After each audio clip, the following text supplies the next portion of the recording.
So my wife and I picked up a new to us Airstream. This is a 2007 Safari LS.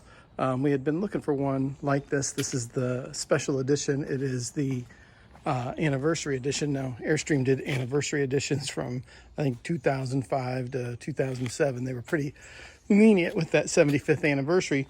But this one needed a few modifications and a few repairs and just some very, very little things for the most part. But I'm going to show you one of the first things I did right down here and tell you why. I replaced my valve for draining my fresh water tank with that guy right there and show you how I did it so that I can do it again in the future if I ever need to do it. All right, so here's the problem. Do the best I can between my tires here, but you can see this is my drain plug here for my fresh water tank, and the valve is shot. Now it's a cheap plastic little drain plug. See if I can get in here a little better. That's a cheap plastic little drain plug. You can see how it's all warped on the top. It's got that little piece of metal below it which kind of diverts the water as it drips, as you can see it there. I don't know if that's entirely what it's for. It may be some sort of protective piece to help keep debris from hitting it and damaging it, but this is a 2007 and it's time to go ahead and get rid of that. Now, the other thing I'm looking at with it is how am I going to go about doing it. All right, so this is the Airstream I got. You can see back there, that's where the drain connected. Here's the drain, the little valve for the water tank. Now, if you look at this drain, you can see this thing was all chewed up and nasty. It doesn't budge anywhere anymore. I can't get it to move. Couldn't get it to work, and it needed to be replaced. Now, as you can see down here, I've got this protective cover, and one of the things I could do, there are 4 straps that will hold this cover in. It runs all the way across. I could take those 4 straps out to work on this and then drop that cover, go ahead, do the correction I needed.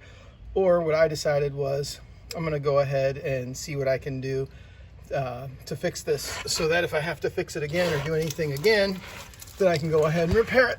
And so the first thing I did, now the way this was in here, let's see if we can get all right, so the way this was in here was this metal cover was on like this right here, and you can see the rubber hose inside here where the valve was stuck in, and then on top of that metal cover sat this plastic valve like this.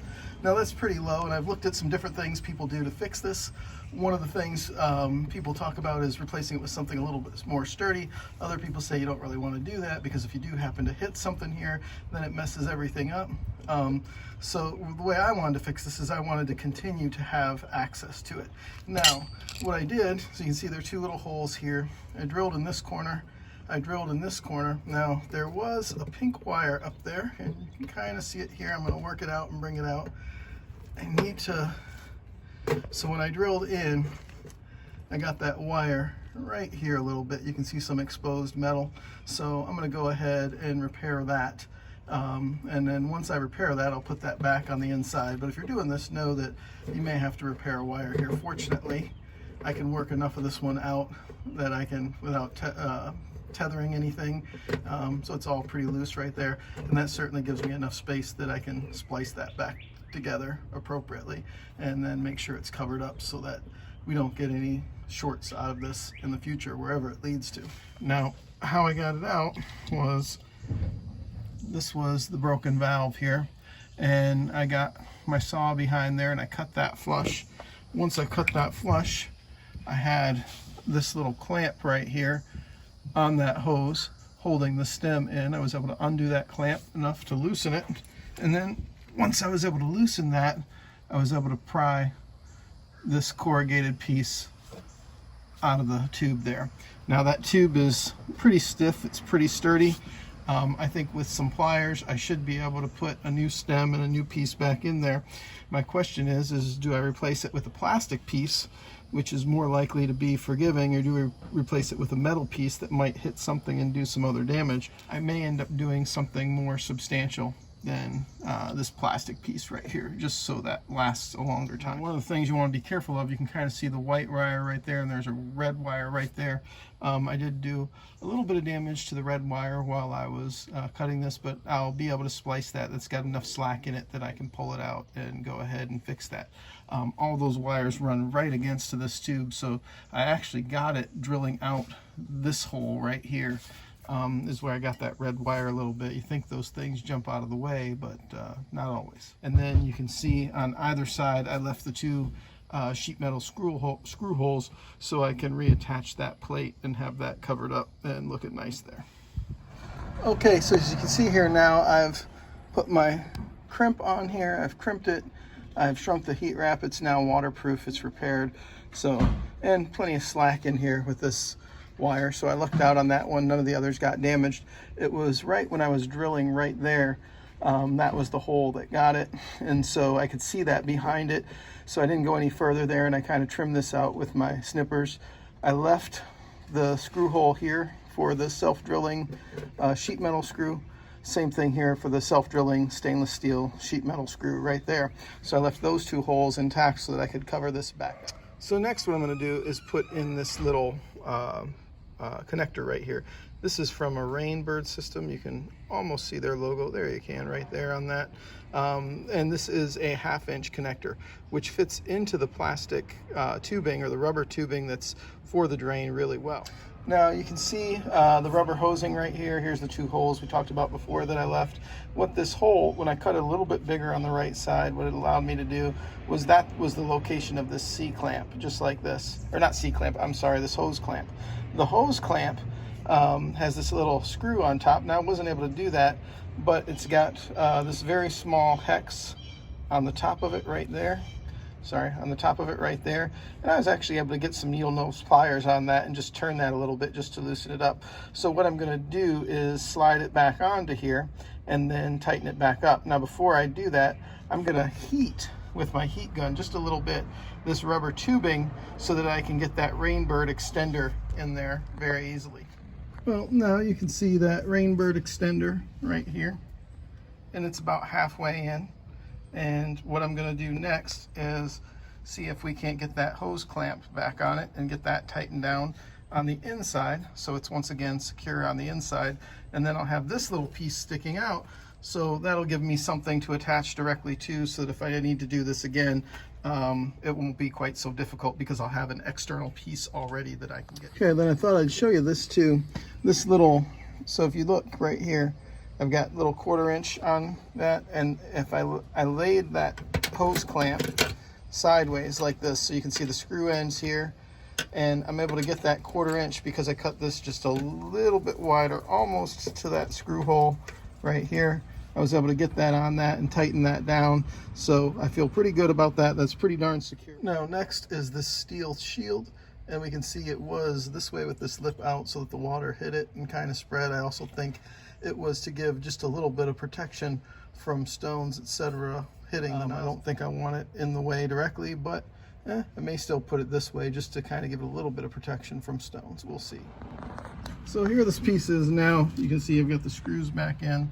Now we've got this metal tubing, or I'm sorry, plastic tubing with this corrugated edge that we can go ahead and put some rubber tubing over top of it. This is 1/2 inch, and the piece I'm going to use for an adapter is going to be a 1/2 inch inside diameter by a 3/4 outside diameter that I'm going to go ahead and put over top of this then.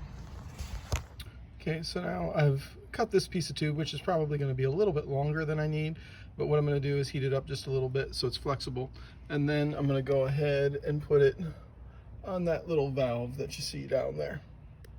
Okay, so now you can see that tubing is on. It's all the way pushed in, and it's all the way flush. To make it easy to push on, I heated it up just a little bit, really just to make it warm, just to make this a little bit flexible. So now you can see I've put a 3/4 inch hose clamp on the hose.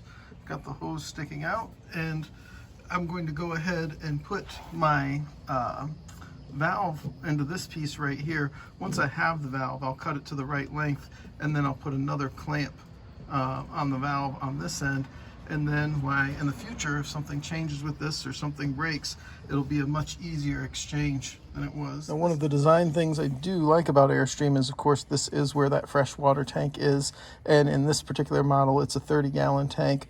You also get 6 gallons in the hot water tank, but this 30-gallon tank right here is located right dead center between the axles. So in terms of adding weight, it's the absolute most stable point that you could add weight to the trailer. So I don't quite like the way that the valve is going to work. So I'm actually going to put just this end piece, which would be like for a garden hose, on, and we're going to see how that works. I have a feeling I'm going to like this a whole lot better. It's going to be simpler. I may travel with an extra cap just in case it should get lost for some reason, but something's not going to, for example, a rock or something's not going to bump into this and undo it as I'm traveling down the road. And I think it should seal pretty well. It does have a washer on the inside there, so I'm going to go ahead and hook that up. So here it is, final product. You can see just protrudes out shortly like that. And then when I want to go ahead and take this off, I just simply untwist it here and it'll drain. We got a little washer in there to help keep it from leaking. We're going to go ahead and fill it up and see how it does. There's size perspective relative to the tires, very, very small. Okay, so I just filled my water tank up. You can see a couple drops of water running down the side of the Airstream there. You can see a couple drops right there, but I'll shine a light under here so we can see a little better. But if you look under here, absolutely no drops there by that new valve, not leaking at all. And why, nothing underneath. So we're not leaking anywhere now. I'm really happy with that. And I'm going to go ahead and unscrew this and get that there. And I'll show you. You can see it's starting to drip as I loosen it up. And then if I were to let it go, here comes the water draining, just like you'd expect. But I can put that right back on, tighten it up, and that's simple. The leak stops. And like I said, this is a little bit more pliable now. I think it's going to do much better. If something bumps it, it's got some wiggle room. The finish of it, I think, looks better. I've got this cap on it, and then I've got two hose clamps, one here and one here, and then I've got that stem piece from irrigation system that I put in there.